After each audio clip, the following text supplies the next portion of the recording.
আচ্ছা ভাই, আপনারা যে ছাত্র আন্দোলন বৈষম্য বিরোধী, আপনারা যে আজ শ্রদ্ধাঞ্জলি জ্বালালেন 16ই ডিসেম্বর উপলক্ষে, এই বিষয়ে আপনাদের অনুভূতিটা কি একটু জানাবেন?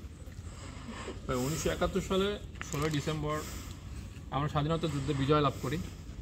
আর এই বিজয় লাভ করার পর থেকেই প্রতি বছর আমরা 16ই ডিসেম্বরে আমাদের বিজয় দিবস পালন করে আসছি।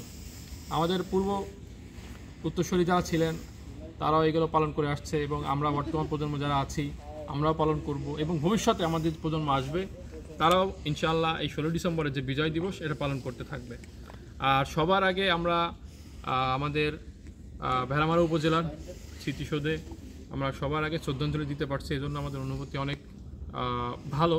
এবং আমরা ছাত্র জনতা যারা আছি, সাধারণ ছাত্র জনতা, শুধু বৈষম্য ছাত্র আন্দোলনের ছাত্র জনতা এখানে আছে বিষয়টা এমন না, আরও বেশ কিছু ছাত্র সংগঠনের ছাত্ররা আমাদের সঙ্গে যোগ দিয়েছে।